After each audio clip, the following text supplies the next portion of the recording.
Merci beaucoup, Monsieur Guillou. Mais ça s'appelle la co-construction. Hein. On est intelligent qu'ensemble. Et c'est pour ça qu'il faut s'entraider, se soutenir plutôt que s'affaiblir les uns les autres.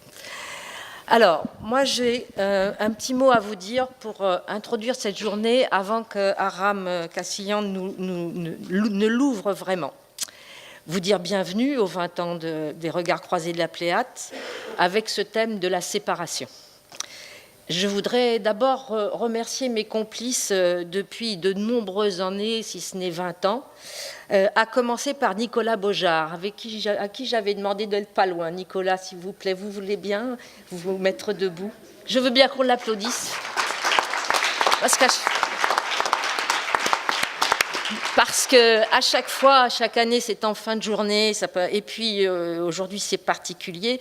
Chaque année, je fais un débriefing avec Nicolas. Il subit toutes mes élucubrations sur un thème qui me prend, qui m'est venu, qui est sorti de l'année, des actualités, de mes anticipations sur les affaires politiques de santé publique, et j'essaie de lui expliquer pourquoi ça nous concerne, comment ça nous concerne et qui pourrait intervenir sur ces thèmes, en extraire un propos, un programme, des variations, bref, des regards croisés. Et une fois que nous avons fait ça, c'est lui qui développe, qui se saisit d'une idée, qui met tout ça en musique. Lui, et puis Charlotte Loiseau, que je vais demander de se lever aussi, qui s'occupe de l'organisation, de la coordination, qui coordonne la communication interne et s'occupe aussi un peu de la communication externe et bien entendu se préoccupe de l'organisation de tout ce type d'événements avec toutes les attentions nécessaires aux uns et aux autres. Et puis je voudrais aussi remercier tous les membres de l'équipe de la Pléiade et en particulier ceux de Piste, ceux qui sont là peuvent se lever, qui vous accueillent, qui contribuent, qui participent et qui nous aident.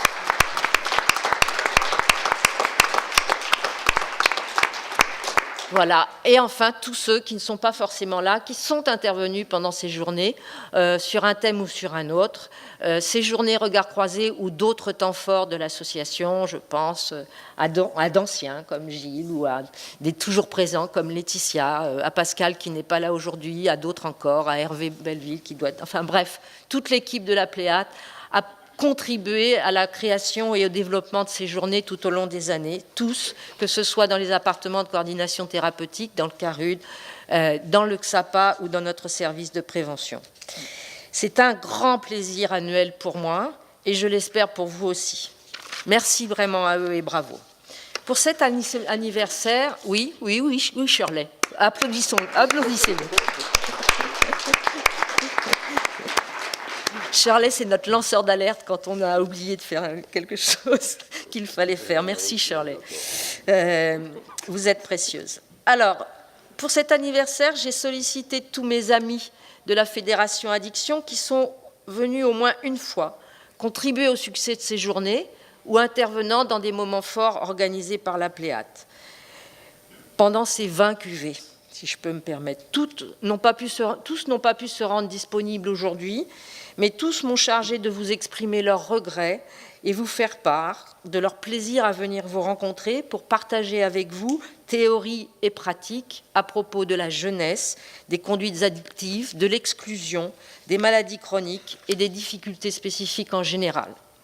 Cela a toujours été aussi une grande reconnaissance pour nous lorsque des usagers ont accepté de prendre la parole avec nous dans ces regards croisés, et ce sera le cas aujourd'hui, sous une forme directe et indirecte, puisque les usagers de nos appartements de coordination thérapeutique et de notre CARUD viendront dans la salle et interviendront s'ils le souhaitent, mais viendront partager avec vous un journal radiophonique et que d'autres usagers viendront nous parler de leur expérience du Tomate Social Club.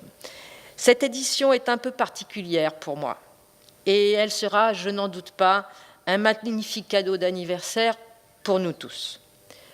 Tout d'abord, et puisqu'il est question de séparation, je voudrais vous donner une actualité de notre association à Pléiade, à laquelle M. Guillou a fait quelque peu allusion. Mais c'est ce moment fort de l'année de pouvoir vous le dire, même si bien sûr nous allons communiquer plus amplement à tout le monde. Nous avions fondé avec 3 autres associations un groupement de coopération, Addictocentre, dont l'objectif était de fusionner en une seule et même association. 2 de ces associations n'ont pas souhaité aller jusqu'au bout de l'engagement. Ainsi, la CEP, qui intervient principalement dans le Loiret, mais pas que, et la Pléiade, qui intervient principalement dans le Loiret, mais pas que, et la CEP, qui intervient dans le Cher et le Loir-et-Cher, se sépare-t-elle d'Addictocentre au 31 décembre de cette année pour devenir AL2, une seule et même association, la Pléiade-ACEP, au 1er janvier 2019. Notre association prend donc une nouvelle dimension et de nouveaux champs d'intervention qui restent dans le cœur de nos valeurs, qui sont la santé et la solidarité. Ce sera la prévention spécialisée dans le Cher, l'action sociale auprès des gens du voyage dans le Cher et le Loir-et-Cher, les maladies chroniques dans le Loiret, la dictologie dans les 3 départements. Et bien sûr, nous avons plein d'autres projets. Dans le domaine des addictions, forte de sa dynamique d'ouverture et de coopération, la Pléiade-ACEP va faire une autre union. Elle va s'unir au CEID de Bordeaux, de Nouvelle-Aquitaine, pour créer une union interrégionale d'associations. Alors là, il ne s'agit pas de fusion, il ne s'agit pas de coopération sociale, médico-sociale, ou du moins sous une forme particulière, puisque les 2 associations existantes, le CEID et la Pléiade-ACEP, vont conserver leur personnalité juridique et n'ont pas pour objectif de fusionner, mais de se rejoindre au sein d'une 3e entité qui va les regrouper. Dans plusieurs buts, dont un que je veux vous signifier ce matin, celui du soutien et du prolongement de l'activité des 2 associations. C'est-à-dire que cette union d'associations va nous permettre de développer nos activités propres, de les soutenir. Et nous souhaitons devenir un pôle de référence dans le champ des addictions, géographiquement sur le centre et la Nouvelle-Aquitaine, passant par, bien sûr, le Poitou-Charentes, l'ex-Poitou-Charentes, et que Centre-Val-de-Loire et Nouvelle-Aquitaine représentent, soit un regroupement géographique qui viendra soutenir des actions et des projets innovants en direction des différents publics, ainsi que leur diffusion dans les 2 régions, mais aussi qui permettra de fluidifier le parcours des usagers grâce à la complémentarité de nos offres respectives. Ainsi, d'une séparation naît une fusion et une nouvelle union, et nous tourne vers l'avenir. L'avenir, il commence par notre toute première séparation, celle de la naissance. Puis notre vie est échelonnée de séparation et d'union, subie ou agie. Elles sont quelquefois le fondement de nos engagements ou participent de notre construction. Pour la première et la dernière fois, je vais vous parler de ma propre expérience de vie. Permettez-moi cette impudeur pour ces regards croisés-là. Je vais essayer de ne pas être trop émue. En 1966, le divorce n'était pas chose commune à notre société.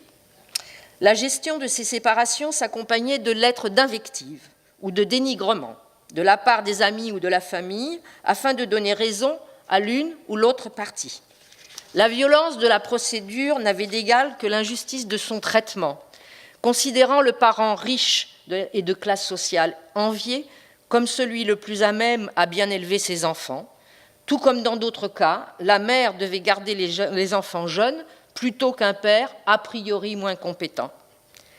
L'assistante sociale instruisant le dossier de mes parents a trouvé la belle maison du vétérinaire bien plus adaptée que l'appartement chiche de celle qui avait consacré sa vie au métier de son mari. Il a fallu se séparer de la maison, du chien, des amis, de l'école, du champ où l'on chassait les papillons à l'époque, des arbres où l'on grimpait, des rues où l'on tirait les sonnettes en rentrant d'aller chercher le lait à la ferme. Eh oui, une autre époque. Bref, se séparer de son enfance. Mais bien plus encore que les scènes difficiles que l'on peut imaginer, c'est le regard des autres qui vont venir définir la séparation d'une vie d'enfant, vue comme privilégiée, elle l'était, pour une vie d'enfant désignée à problème, puisqu'enfant de divorcé. Et pourtant, 50 ans plus tard, le divorce ne se prononce même plus devant un juge. et la séparation des parents n'est plus guère un critère d'attention ou de méfiance pour les élèves nombreux dans cette situation. Dans notre société, le divorce est normalisé, pour le meilleur, et quelquefois pour le pire. D'ailleurs, tout comme le cannabis, stupéfiant dans notre société, peut devenir un produit d'usage régulé. Et d'ailleurs, ne serait-il pas temps? Cette étiquette sociétale, devrais-je dire, a initié mon engagement dans la lutte contre les étiquettes sur le front, les représentations erronées, les a priori et les idéologies, contre la discrimination et l'exclusion, celles qui séparent des hommes et des femmes de notre vie commune, physiquement et psychologiquement. Cette rupture d'enfance s'est ouverte sur une adolescence d'emblée ajoutée et nourrie de mai 68. Un modèle donné par les plus grands que moi. Moi, je jouais au rami dans la caravane des voisins et je découvrais mes premiers émois. Modèle qui ne m'a jamais vraiment quittée.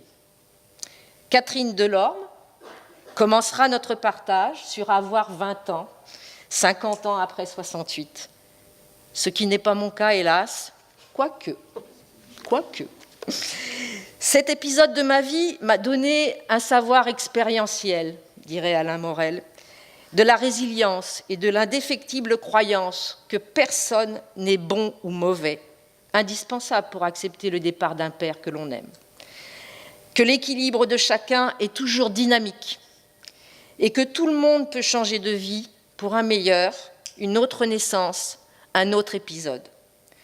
Le travail m'y a aidé pour ma part. La reconnaissance des profs, des adultes, m'a renvoyé en miroir une image de moi satisfaisante. Et nous savons que la confiance en soi est un essentiel pour chacun et pour nous tous. Adulte, j'ai changé 4 fois de métier. Là encore, la séparation d'un métier pour un autre est un renoncement. Et Gladys Lutz y reviendra ce matin, entre idéal de métier et travail créateur. Encore faut-il avoir les ressources psychosociales pour transformer toutes ces séparations, toujours un peu douloureuses ou anxiogènes, en un devenir. L'ambivalence est de mise chaque fois. Certaines séparations sont ainsi impossibles, ou bien la décision de partir est-elle bien difficile à prendre, même en chanson. Et nous avons tous une chanson liée à une de nos séparations intimes, n'est-ce pas? Ceci, eh bien, c'est Mario Blaise qui nous en parlera cet après-midi. Et puis Martine Lacoste et Carl Cerny nous attireront vers d'autres intimités, d'autres séparations impossibles ou vitales, jusqu'aux séparations qui font grandir. Celles des hommes et leurs chiens inséparables, comme celles des femmes, entre séparation et réconciliation d'avec leur histoire, d'avec leur enfant. Cet après-midi, la parole sera à d'autres vies que la mienne, je vous rassure, fort heureusement. Du journal radio de la Pléiade, avec Carole Micot et Charlotte Loiseau, au Tomate Social Club du CEID, avec Erwan Moreau et Gilles Rosipal. Nous échangerons avec ceux pour qui nous travaillons et nous militons aussi. D'autres histoires. La transformation de nos séparations s'opère dans le récit que l'on en fait et dans la forme qu'on donne à ce récit. L'expression et la communication construisent la relation aux autres, à soi, au monde. L'art y prend une grande part quand la parole n'est pas encore facile, ou même au-delà de la parole. Ça a toujours été extrêmement important dans ma vie personnelle et professionnelle, et c'est Véronique Garguil qui pourra nous montrer combien il est opérant. Et enfin, pour finir en beauté, Jean-Pierre Coudron, ex-président de la Fédération Addiction, mais toujours présent, notre ami, comme à son habitude, fera grandir notre intelligence collective en montant encore et en ouvrant encore pour parler de l'esthétique au bon usage du monde, pour le plaisir d'être, de penser ensemble et de terminer cette journée. Tout au long de ces 20 ans-là, il faut une sorte de magicien que j'ai déjà vu à l'œuvre, qui vous assemblera les ingrédients au fur et à mesure, les malaxera et vous cuisinera le tout pour en faire un gâteau d'anniversaire chaud et réconciliant avec la vie. C'est Aram Karsilian, à qui je vais laisser la parole et les fourneaux, après ma propre conclusion, en introduction. Je voudrais vous dire que si l'utopie est un moteur pour l'espoir, et ça a toujours été un moteur pour moi, la créativité et l'imaginaire constituent sans aucun doute le moteur de toute résilience et de toute renaissance après la séparation. Mes mots, ceux-là, et tous ceux prononcés depuis 20 ans, n'ont de valeur que s'ils ont pu résonner pour vous fraternellement et vous rendre compte un tout petit peu de l'universel que porte l'art, que porte l'homme, que porte la femme, que porte notre travail, que portent nos 20 ans, présents ou passés, que nous portons tous, même s'il faut se séparer. Puisque la séparation a constitué le fondement intime de ma carrière professionnelle, c'est donc bien naturellement que j'ai choisi sa fonction symbolique pour ces 20 ans de regards croisés qui sont les vôtres. Très belle journée et très belles années aux regards croisés et à vous tous.